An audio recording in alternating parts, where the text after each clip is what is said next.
we are here to talk about the NFL Combine, wrap it up. You all three were in Indianapolis. I was the odd man out. How was your trip, Ralph?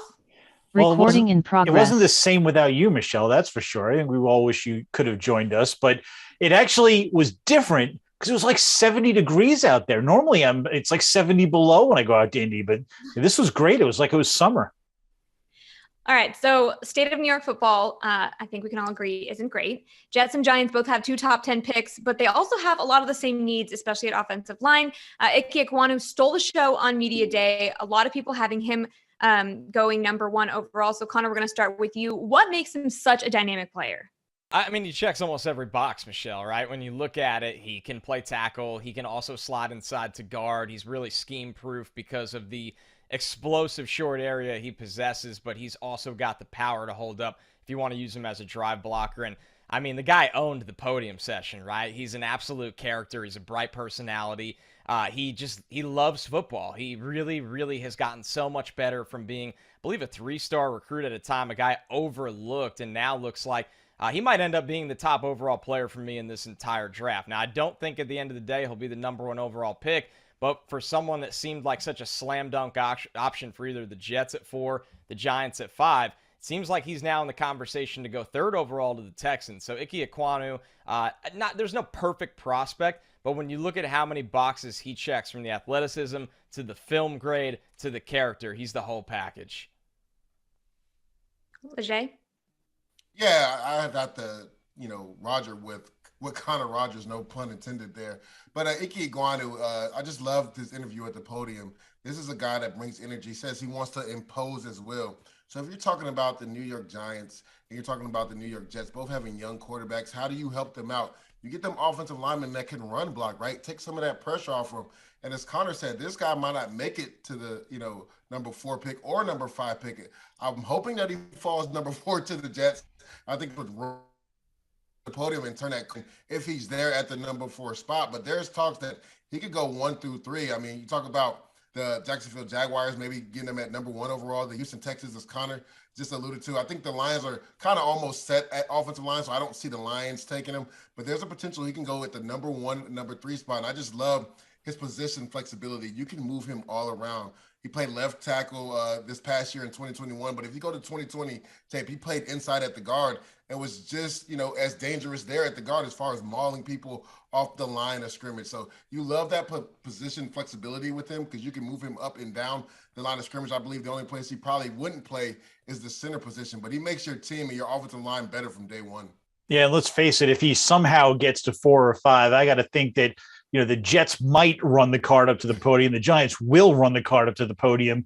They'd obviously be thrilled, for the Jets. The fact that he is position flexible gives them a lot of options because they may have 2 tackles. Right now they have George Fant, they got Mekhi Becton. Maybe they put Ekwonu at guard and then everything will sort itself out. With the Giants, they have basically 4 open spots on the offensive line. So if a prospect like Ekwonu is sitting there, at 5, they would be crazy to pass him up. Well, Jay, if he's not there, do you see both teams still taking an offensive lineman? And if so, who? Well, the Giants for sure, right? And me and Ralph talked about this all during the week of Combine. They really are only solidified at one spot, left tackle at Andrew Thomas, who they took a few years ago in the first round. And he's actually been beat up and missed quite a few games as well. So that's a spot I think the Giants will take an offensive line. I mean, no matter what, I don't know if they take him at 5 or 7. The thing is, Kenyon Green is a guy from Texas A&M that can help you inside, a guy that played tackle. But I think he's going to position and move to the guard position. I think he's going to play his best ball inside at the guard position. I think the Giants maybe, take him at the number 7 spot. Tyler Linderbaum, a guy that, to me, brings that tenacity at the center position, shows a lot of athletic ability. The thing is, when you talk about top 10 picks, are you reaching when you take a guard or a center that high? And that's the only question the Giants have to ask. I think they would like for somebody to try to move up to that 7 spot, maybe trade back, acquire some extra picks, and then maybe pick an offensive line later. But I think edge rush is something they also are going to look at that number 5 spot. And we saw the edge group was just ridiculous at the Combine. I mean, these guys really blew it up. Talk about Trayvon Walker, a guy that a lot of people are higher on than I am, but he blew up the Combine. Even Kayvon Thibodeau, a guy that ran, I believe, in the 4.6 range, didn't do any field drills. That's where I really wanted to see him And because I have concerns about his hip tightness and things that nature. And a guy that me and Connors really love, Jermaine Johnson. I mean, you're talking about a 10-yard split of 1.55. That is astronomical. This guy is going to help your team in the pass rush game right away. If you're the Jets right there, there's been talk maybe Sauce Gardner going at the number 4 spot, a lockdown corner, to me, the number 1 corner in this draft. Big, long arm corner that'll get in your face. And the thing is, he tackles. A lot of corners are scared to tackle. This guy in the run game will come up and hit you. And with so many different offensive schemes, scheming up, run plays that make safeties and corner tackle, I think that is a facet of his game that hasn't been talked about enough. This guy will come up and hit you. So I can see the Jets, if Equanu's not there, passing on the offensive line, because they do have 2 tackles right now set already in George Fant and then also Mekhi Becton. I can see them going maybe edge rush at 4 or maybe even corner at 4. There's a lot of options for both of these teams, but on offensive line, if you're the Giants, again, it is Andrew Thomas and I don't know what, and neither do they. So, Joe Shane, when he spoke to the press, talked about how, he didn't necessarily have to take an offensive lineman in the first round. There's a lot of good ones you can get in the second and third, but I'm just not buying it. I mean, you don't need, and not that a second round is a developmental prospect, but if you've got a chance for a guy you think is an elite, walk onto the field, he's my starter from day one type of guy, you need it. You don't have a choice. You've got to find 3 or 4 starters. So I'm going to be blown away if the Giants at 5 or 7 don't take at least 1, and I would not be shocked if they take 2 offensive linemen. Yeah, they're in a fascinating spot. I mean, they're kind of on the outside looking in when you talk about Evan Neal and Ike Ekwonu. So then you wonder, are they willing to take a Charles Cross, somebody I value very highly, but from talking to people, seems like he's more on that fringe top 15 pick. I could justify taking him at 7. We know, Ralph, you've been all over it, that James Bradbury's future might not be, it's kind of in doubt with the Giants. You're in a scheme, though, that needs corners. So is Sauce Gardner in play at 5? I don't think Stingley's in play at 7 as well. Maybe Trayvon Walker. Leger said it. I think everybody's a little higher on him than us, but he's going in the top 10, whether we like it or not. So the Giants, they got to address the offensive line, but they are in such a curious spot because they're not going to get Neal. They're not going to get Ekwonu. So then you have to wonder, are they willing to reach, in a sense, on a Cross or Trevor Penning? Those are the next guys up. I don't think Linderbaum goes in the top 10 picks. That's just the reality of being a center prospect, and especially one that plays at about 290 pounds. Well, the one thing that I would say, Connor, the thing is, and me, we love Charles Cross. To me, I think he's the best pure left tackle in football. But if you have a left tackle and Andrew Thomas, do you just make Cross go to right? That's the issue the Giants have. And you said they're in a weird spot, right? Because if both Ekwonu and Neal are gone, like, what do you do? I think a dream scenario for them would be to trade back. Say somebody really likes a corner or somebody really wants Sauce Gardner, trade back. And then in the 15 area range, you got Trevor Penning, you got Bernhard there that you maybe would take in the first round. And then even Tyler Linderbaum, if you could take him maybe at the 15 to 20 mark, I think that wouldn't be a reach for a center of his quality. So it's interesting to see what the Giants will do, because they are in a weird spot being in that 5 or 7 spot, because if the top 2 pass rushers are gone, the top 2 offensive linemen are gone, they're going to be scratching their head like, why are we in this position? Yeah. Especially with no top, quote, top quarterback for a team to come up and trade for. Ralph, switching to the Jets, and I mean, both teams need help at defensive line, but focusing on the Jets, do you see them using one of their top 2 picks on an edge rusher? Well, I think so. And I would have said 100% absolutely yes until I listened to Robert Saleh's press conference at the Combine, because he was from New Jersey. He was video conferencing us at the Combine. But regardless, what he said about the edge rushers was that he sees a deep draft. He sees guys he can get with those second round picks. And most notably, he said there is no Nick Bosa or Chase Young at the top of this draft, which made me wonder if he values Kayvon Thibodeau and Aiden Hutchinson enough to make them the number 4 overall pick. To me, if you're picking 4th, you better get a Bosa or a Chase Young or some elite edge rusher prospect. Otherwise, go for the corner, go for the tackle, go for the safety, even, top guy at his spot. So if he doesn't see those 2 as an elite prospect, maybe he waits to 10, maybe they trade back. I think by the top of the second round, they'll have gotten an edge rusher because they're just so important to Robert Saleh's defense. And he loves beefing up that defensive line. But, unless he was lying, and Lord knows everybody lies this time of year, it did not sound like he was eager to use the 4th pick on a pass rusher. Yeah, and it's interesting that you said that, Ralph, because me and Connor have had this discussion.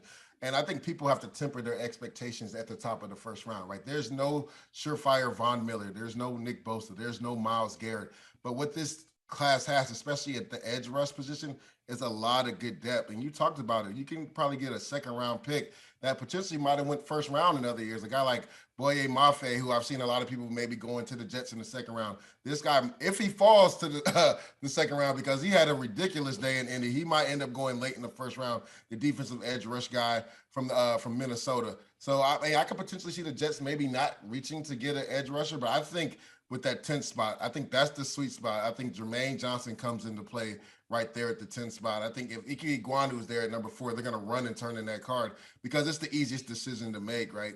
You're not really taking a chance by taking him number 4 overall. But Jermaine Johnson is a guy I think Jet fans should have their eyes on at the number 10 spot.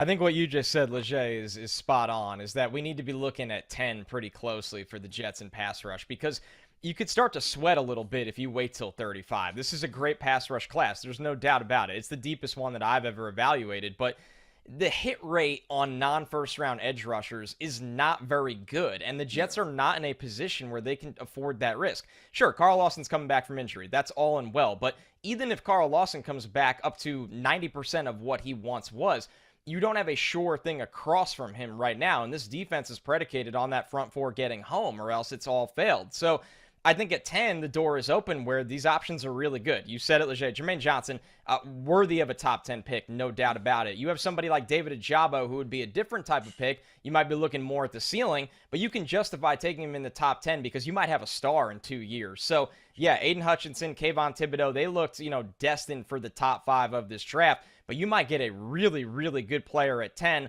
while taking more of a slam dunk at 4 in Ekwonu. It's just a wild card if he makes it there.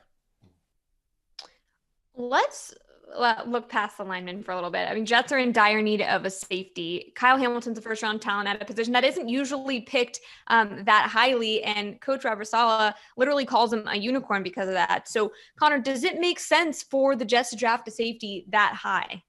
No, I don't think it does. And I think me and Leger are the only 2 people on this planet that will die on this hill at this point. I'm going to die. Listen, Kyle Hamilton I'm with you. All right, Ralph, welcome aboard and stay with us. This is tough to say because he's a great player. He has great character, great traits, great measurables.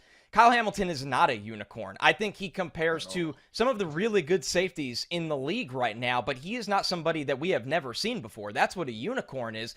Then you look at the rest of the class and go, if I can get a Lewis Cine or a Jaquan Brisker or a Dax Hill at 35 or 38, those guys can start from day one. The Jets need to go out in free agency. They need to sign an upper tier starter so they're not pigeonholed in taking a safety in the top 10. Then you get your second starter on day 2 of this draft where it's a good group. I think the gap from Hamilton to Cine, Brisker, and Hill is not insane. Is there a gap? Yes, but it's not absolutely insane. So safety at 4 is not a luxury the Jets roster can afford. Is that all of Joe Douglas's fault? Absolutely not, but it's just the reality of the situation. It's really tough to fight for that pick there.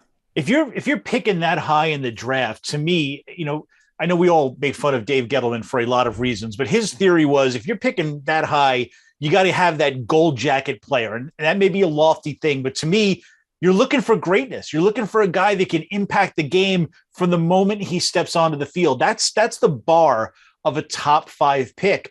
And I don't know what Kyle Hamilton can do to step in and change a game. I don't know that there's any safety really that can change a game in that way. They could be a great player. They can have an impact, but think of the ones we've seen that were picked that high. Jamal Adams, a really good player. Not a lot of games that you watched and you thought he's the reason the Jets won. Look at the impact he had.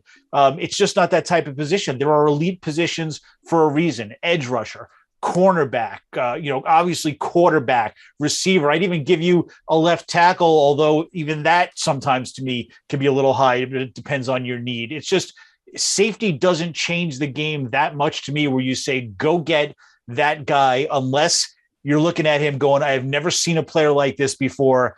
And I don't think you look at Kyle Hamilton and think that I've never seen a player like him before. Yeah, Michelle, when you're talking about taking a safety at the number 4 spot, the word that comes to my mind is transcendent. He has to be transcendent. Like, again, as Connor and Ralph said, you have to see a player that we have rarely seen or ever seen before. And that's not what Kyle Hamilton is. Now, he's going to be a really good player, right? Shows great range, great open field tackle. He's so multiple in what he can do. He can play in the box, can play deep, middle, third. But that is just too rich to take a safety at the number 4 spot. And what Connor said, I echo 10 million times. Like Lewis Seen, Jaquan Bursker, even Vernon McKinley, Jalen Petrie, who me and Connor really love. Those are guys that are going to be there in the second round, I think, start on this Jets defense from day one. And they're going to be really good, players. And if you look at Lewis Seen, you see the 40 time, right? Sub 4.4. But when you turn the film on, he hits people at 4.4. He's an enforcer in that back end. And then if you look at the free agency safety pool, there's some really good safety. So I think Robert Saleh and Joe D will bring in a veteran safety and maybe take a young safety in the second round to pair him with. I mean, there's some really good safeties. Although Jesse Bates just got the franchise tag, I know a lot of Jet fans were heartbroken about that, me as well, because he's a playmaking safety I thought would fit really well in this group. But you also have guys like Jordan Whitehead out there, Marcus Williams out there, Tyrann Mathieu. I believe the Jets will target one of these free agent guys, and then they'll get a guy like Lewis Seen or Jaquan Bursker in the second round to pair with that veteran safety. Because in this defense, your safeties have to be multiple. Robert Saleh likes 2 guys that can cover the tight end, that can be multiple, and one being, deep middle third, the other guy being in the box. That way, when he does decide to blitz on third down, you really truly never know who's coming. So I think that's something they will address in free agency. First, get a veteran guy, but I think the top of the second might be a sweet spot for them to get a safety. Super glad I asked that question. Lots of passion from all 3 of you. In terms of other positions and names to look out for, Connor, who are some of the top receivers in the draft? Yeah, a lot of different names and styles here. I think it starts with Garrett Wilson, right? The high floor guy of the group, but really tested well. The sub 4.4 40, 36-inch vertical. He's very explosive. I've compared him, ironically, to Calvin Ridley for a long time. I might have to find a new comparison after today, unfortunately. But I think when you look at it, just the fact that he wins in all 3 phases of playing the position. Before the catch, getting open, right? At the catch point, the balance, the tracking, the ability to just secure the catch against receivers with contact. And after the catch, creating your own yards and picking up yards after the catch and in different ways, making a guy miss or running through a guy, even at that lighter weight. So Garrett Wilson is going to be the high floor guy of the group. Then you have Jameson Williams. We know about the injury, but if you need a stretch vertical player in this class, he is your kind of guy, and I think he's going to be ready for the season. His rehab is going really, really well. Traylon Burks at 225 pounds, definitely a build-up speed kind of guy. He likes to run through you. Chris Olave, who had a really good career at Ohio State alongside Garrett Wilson, can really win in the intermediate area of the field a lot. This is a deep wide receiver class. I think we'll have at least 5 go in the first round. But that being said, there's talent on day 2, like a Sky Moore, like a Jahan Dotson. So for Jets fans, and even Giants fans, because I know they've invested a lot in wide receiver, but this regime didn't do that. If you don't get your guy in the top 10 of the draft, there's going to be some talent that slips outside that first round that goes in the top 40, which we saw with Elijah Moore last year. Yeah, and I'll echo that. And I'll actually go with some guys that are probably going to go early in day 2, maybe even the 3rd round on day 2. A guy like Christian Watson, this dude blew up the combine. I was excited to see him at the Senior Bowl, North Dakota State. He dominated everybody on film. So I was really interested to see him go against some of the top corners in the nation in the Senior Bowl, and he ate them up too. A guy that's big, I believe he's 6'2", 6'3", about 211, 12 pounds. The guy that can get in and out of breaks at that size running a sub 4.4 makes no sense. Now, he probably won't go in the first round, but you're talking about he has the potential to be a number 1 receiver, maybe going in the second round. And the guy that I like that's probably going to be more in the slot, Bo Milton out of Rutgers. This guy, you're talking about getting that in and out of breaks. I don't think anybody was a better route runner at the Senior Bowl than this guy. Like, there wasn't a nickel that could cover him one-on-one at the Senior Bowl. This guy and he ran really well at the combine too. This guy, his trajectory is definitely rising as we get closer to the draft. So those are 2 guys that if you don't get your receiver in the first round, if you don't get a Keelan Burks, if you don't get a Garrett Wilson or a Chris Olave, these are the guys I believe that will have impacts on their team on day 2 of the draft. What's so interesting about this, guys, is all the names you mentioned. You go through Wilson, London, Williams, Olave, Burks, and you could probably name 2 or 3 others that could possibly be in the first round.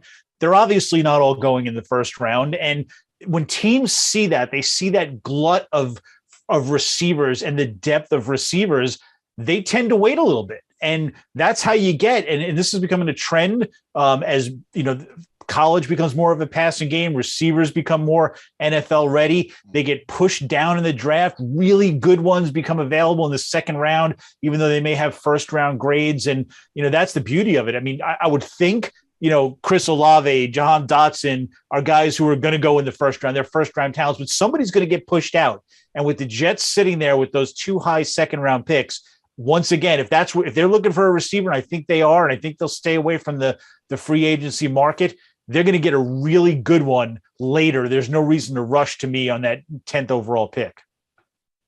Lejay, who would you say are some of the best tight ends? I mean, without a doubt, Trey McBride is the number 1 tight end. He didn't only show that in Mobile. He showed that last week in Indianapolis. I mean, the guy just has soft hands. Might have the softest hands in all of the draft, and that's including receivers. He does a good job of high pointing each catch, and then he does a really good job of just separating at the top of the route. He doesn't have the craziest speed, right? He's not going to blow you away with his physical attributes, but he's a good run blocker. He's willing to run block. And then also in the passing game, he just finds a way to get open. He's just very savvy. To me, he's the best tight end in this class. A guy that I really like besides him, though, Jeremy Rucker, who unfortunately didn't really test at the combine. He did the bench, but I don't think he did anything else. He's a guy that also was a lot faster than I thought he was when I saw him at the Senior Bowl. They used him a lot in blocking at Ohio State, and that's the thing that the Jets really need. They need a tight end that can block and stretch the field, and I think he can do that if they do not go get a tight end. Even if they do go get a tight end in free agency, I wouldn't mind them taking Jeremy Ruckert if he's there in the 3rd round, a guy that I know Ron Middleton, when he was coaching the Senior Bowl, really liked because he loves his physicality. He will hit you in the mouth. Then he also has enough speed to separate and get open. I believe he's going to be a better pro than he was a college player. This is a key draft for the Jets at tight end because I think that free agent market, I think the Jets will be players in it, but I think it's going to get thinned out in the next couple of days. We've already seen. Yeah, Njoku obviously has already been tagged. I haven't heard the official news, but I assume that Mike Gesicki of Miami will be tagged at some point. Dalton Schultz, the Cowboys, is going to be tagged. Yeah, so I mean, right away you're talking the next level of tight ends in free agency. A familiar name in New York would be Evan Ingram, and I don't know that that's going to satisfy everything. That level of tight end is going to satisfy everything the Jets want. So they're definitely going to dip into the draft. The only thing I'm not sure about is, a guy like Trey McBride, he's one of my favorites. The Jets loved him from the Senior Bowl. I don't know how high he's going to go. I don't sense that people are in love with this group of tight ends as far as like dynamic receivers go. So I think there might be some value. I mean, depending on how you rank Ruckert and McBride and the other guys, late 2nd round, could there be an early 3rd round guy with some value? And the Jets might have to think about that. I don't get the sense that, there's a lot of love for these guys, or people are going to be rushing to the top of the board to make sure to get them off before a lot of other teams get a chance at them later on.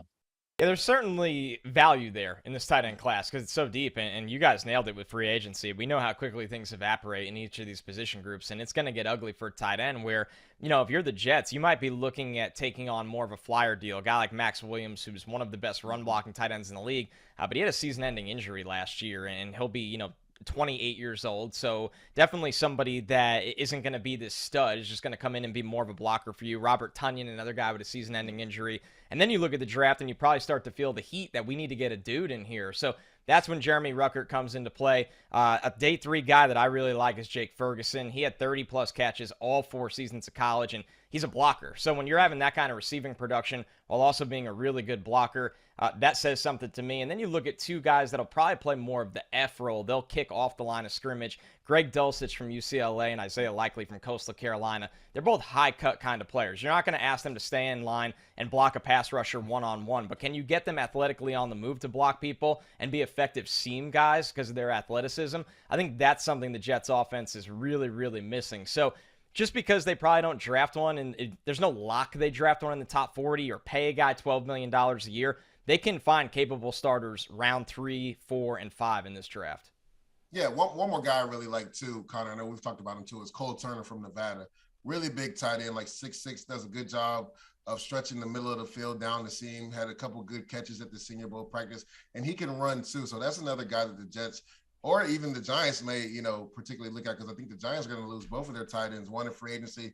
I think Kyle Rudolph just got let go a few days ago. So that's a guy that could fit in either system. He's a willing blocker, standing at 6'6". And you talk about contested catches, was one of the best tight ends in the nation. And then in the red zone, just throwing him a jump ball at 6'6", he goes up and he dunks on people. So Cole Toner is a guy that I really like as well. Ralph, same question, but in terms of cornerback.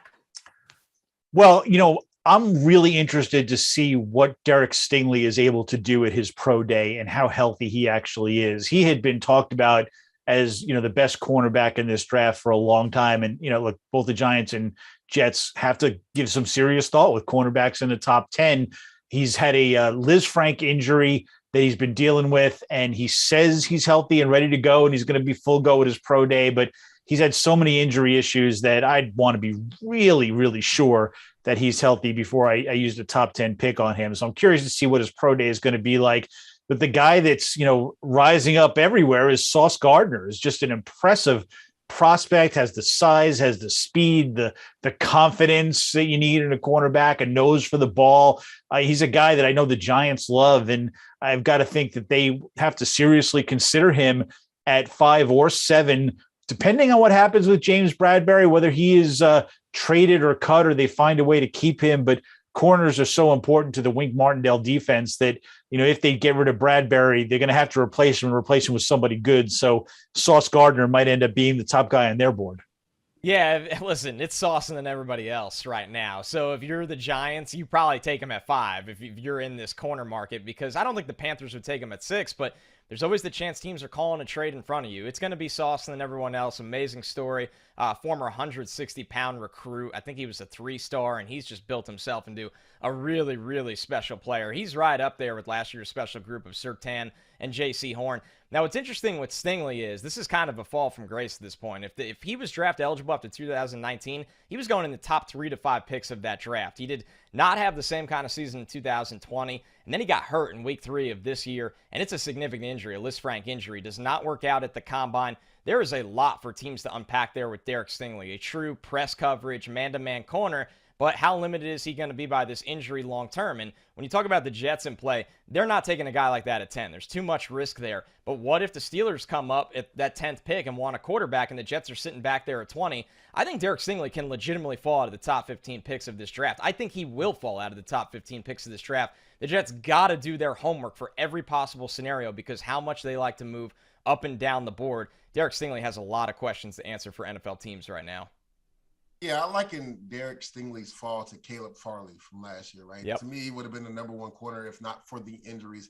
Same thing with Derek Stingley. Like, if you go by his 2019 film, as Connor said, he's probably a top 4 pick. I don't think he gets to pick number 5. He was that dominant. Some of the best film we've ever seen from a cornerback, but it's been like a fall of grace. And, your best ability is availability, and he hasn't been there the last 2 years. With Sauce Gardner, he's the number 1 corner without a doubt.